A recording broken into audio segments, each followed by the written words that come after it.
So, hello, and I'm gonna just do a review of this book, which is Baphomet by Michael Osiris Snuffin. Now, first of all, just in the pronunciation here, Baphomet is correct. Baphomet is also correct. It's both are absolutely fine, and that's one of the points that Michael makes from the outset of the book, really, is that either of those pronunciations are fine. Baphomet, I think, is probably the most rooted in the French of the two, obviously. So it's really just personal preference as to which you go for. So yes, this is a really interesting book, actually. It's a familiar image, this one here. I'm sure you've seen it before. Um, it's been used by, I believe, you probably would have seen it used by or appropriated, if you like, by the Satanic, by the Church of Satan and the Satanic Temple. You would also have seen it in the Netflix series Sabrina, or Chilling Adventures of Sabrina, or whatever it was called, I can't remember. And of course, it is probably, you'll see it in, or you'll remember it from, if you use tarot, it'll kind of be quite familiar to you because it's quite similar to the Devil Tarot card in the Rider-Waite Smith edition. And also, as you can see here, not too dissimilar from the Marseille deck as well. And there's a reason for that, which we'll come to later. So very much, this is an image that is, you'll see it in heavy metal band covers, you'll see it in horror movies. Very much an image that would be associated with Satanism and Satan himself. So yeah, on to the book then. This book is really well written. It's short. It's maybe about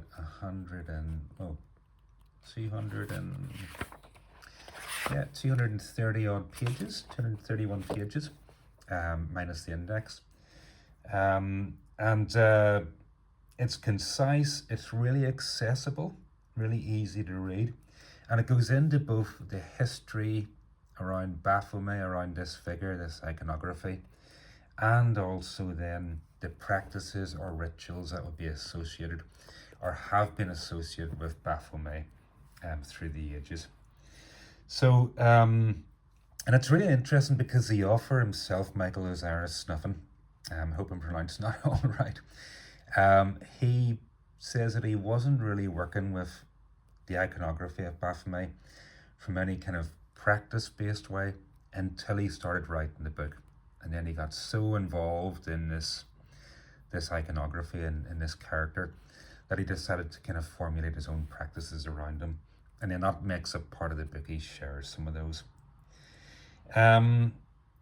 It's really good in the sense of, like the previous book I reviewed last week, there's also a summary of all the points made after each chapter.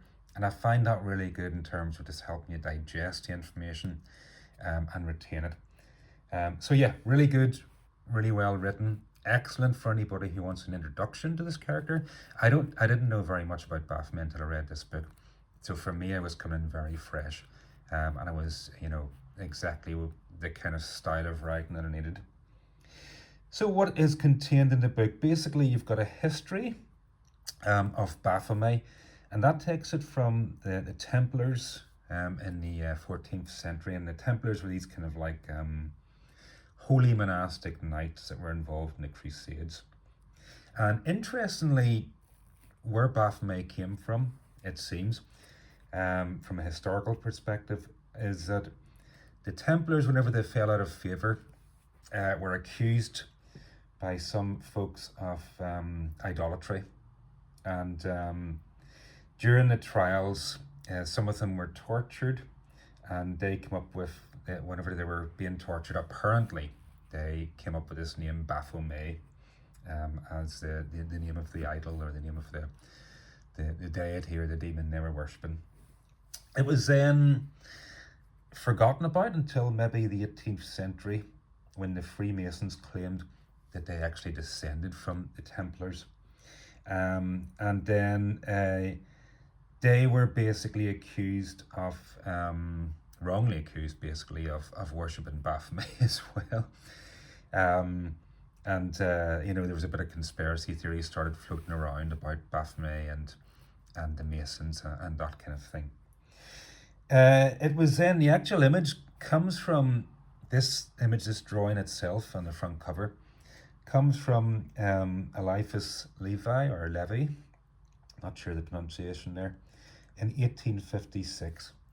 And he basically came up with this image, he drew this image to represent Baphomet. And now interestingly, he doesn't associate Baphomet with Satan. In fact, he kind of associates Baphomet as a personification of what he describes as an astral light, which is this kind of invisible spiritual force, very, very occultic, that permeates all of life form and, all of existence, really. Quite similar to, probably appropriate in itself, the concept of Brahman from Indian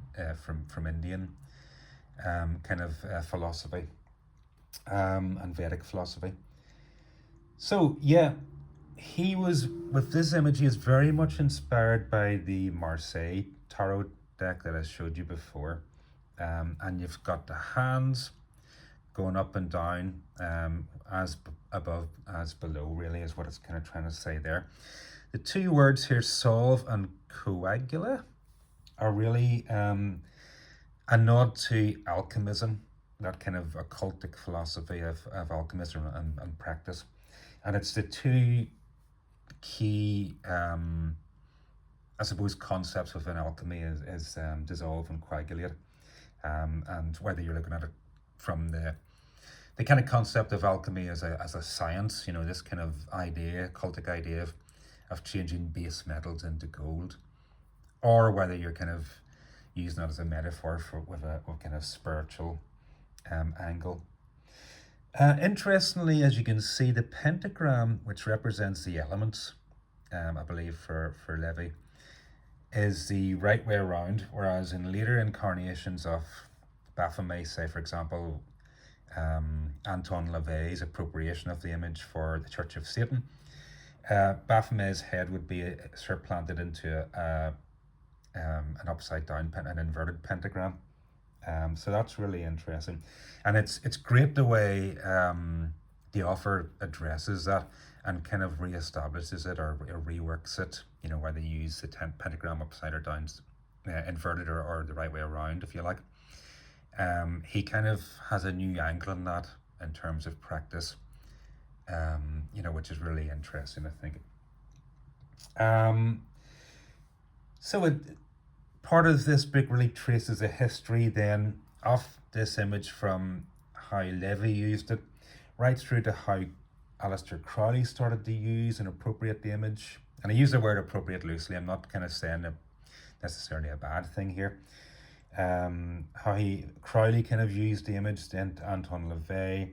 Then the Satanic Temple later on kind of, you remember they kind of had a statue, I think in 2015, where they removed the breasts, because Baphomet, as you can see, is an androgynous character originally. And interestingly, Michael, the author, kind of refers to Baphomet throughout the book using the they, them pronouns. So very interesting in terms of how the Satanic Temple removed it, and a little bit of the history as to why they removed the breasts. It was something to do with legislation. They were using the image in the term of kind of to create this statue to challenge some of the kind of Christian statues that were being put up somewhere. I can't remember exactly where. And they were proposing they put up a Baphomet statue in terms of religious liberty. And then part 2 of the book then looks at some of the rituals around Baphomet and how occultists worked with Baphomet through the ages. And again, this is very accessible. And I thought, occultic books and occultic language can be quite difficult to digest, but Michael Osiris Snuffin does a really good job, I think, of just making even that section very readable and quite good. And you can see he also brings in this idea of You know, Baphomet representing the elements, Baphomet representing this kind of spiritual life force that permeates all of the earth. And Michael Osiris Snuffin kind of introduces like an angle around climate change, really, to try and bring this image and this kind of iconography and the work around this iconography into the modern day age. So I thought that was really interesting angle in terms of what he's doing, and I thought it was interesting from a perspective of the kind of Vedic influence as well, because you would often see the image of Kali. Sometimes you could see within some of the yantras or the symbolism around Kali, you would sometimes see like an inverted pentagram used. And I think it's always struck me as very interesting. Sometimes it's a kind of like right way around pentagram, if you like, but other times it's inverted.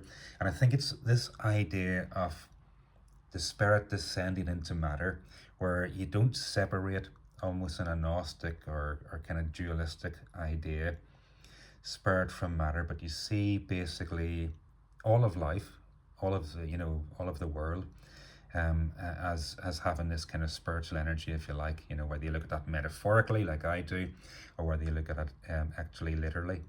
And I think it's a very healthy way to approach spirituality, where you're not dividing things, the spiritual things and then the things that matter. I think that's very unhealthy, and sadly very prevalent throughout lots of modern religion and lots of modern spirituality even today.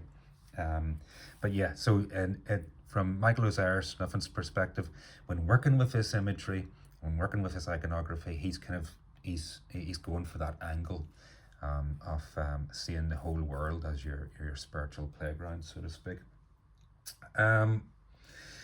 So a lot of what he's doing with the practices, I think, would be very familiar to practitioners of modern yoga. So there's a lot of visualization, there's a lot of mindfulness, and so it's really good from that perspective, in that the practice that he's suggesting around this iconography, this image, are not requiring you to have all this paraphernalia. You can pretty much visualize most of the things. There is some discussion about setting up some kind of like altar or space for Baphomet, but it's very much a minor detail. A lot of the practices are things you can do without any kind of paraphernalia whatsoever. Okay, so what would I like and dislike about this book? Well, I disliked absolutely nothing about this book. I loved it. I really, really did enjoy it. I found it really accessible, and I really enjoyed how accessible the writing was. I liked how concise the history was, but also very comprehensive. I feel like I've got a really good idea as to where this image came from, and just the ins and outs of like how it was kind of like appropriated through history. I like the discussion of how we can use iconography now, and Michael Osiris Snuffin is very much working from the Carl Jung perspective of archetypal approach. So you can totally come at this like I am from an atheistic perspective, if you like, and still relate to this imagery and still use it in any kind of spiritual practice you have. But there's also room for anybody who wants to approach it maybe from a theistic perspective, or whatever perspective at all you want. It's not prescriptive in any way, and I think there's room for maneuver for sure. And I really liked how accessible the practices are in the book. And as I say, especially if you're familiar with yoga and mindfulness, I think you'll get on really great with the practices that are discussed here. So yeah, excellent book. Really highly recommended, particularly if you're interested in the imagery, if you've seen it and are not really sure what it's about and want to know the full history of it, and also maybe how it can be used today. I would recommend this to anybody, whether you're a practitioner or just interested in the history. I think it's going to have a lot for anybody really coming from any angle. All right, great book, I recommend.